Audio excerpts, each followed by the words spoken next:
Қайырлы күн, достар. Әдеттегідей сұрақ жауап. Кеттік. Сұрақты баланың анасы қойған. Мен частный ИП-да жұмыс істеймін. Қазір балам ауырып үйдемін. Енді маған больничный төленеді ме?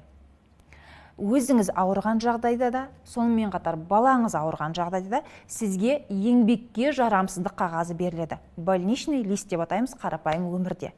Және егер сіз жұмыс берушіге өзіңіздің қазір балаңыз ауырып, немесе өзіңіз ауырып, жұмысқа келе алмайтыныңызды телефон арқылы, SMS арқылы хабарласаңыз, сізге жұмыста жоқ деген акт жасамайды.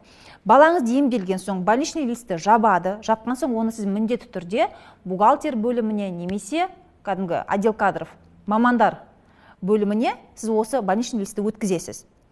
Және оған сай сізге төлем жасайтын болады. Білесіздер, алғашқы 3 күні толық төлем жасалады, сіздің жалақыңыз, ары қарай оның көлемі азаяды. Кез келген жағдайда өзіңіз ауырсаңыз да, балаңыз ауырса да больничный лист алыңыздар. Осы орайда бұл сұрақтың неліктен туындаған байқап отырмын. Кейбіреулер ойлайды, мемлекеттік мекемеде больничный лист төленеді, жеке мекемеде төлемейді деп. Достар, бізде еңбек кодексі біреу, және ол барлығына бірдей қатысты. Барлығына осы еңбек кодексі жүреді. Мейлі ол жеке кәсіпкер болсын, мейлі ол ТО болсын, жауапкершілігі шектеулі серіктестік, немесе мемлекеттік мекеме. Кез келген осы мекемелерде барлық жұмысшыларға және жұмыс берушілерге еңбек кодексі үстемдік етеді, толықтай жүреді.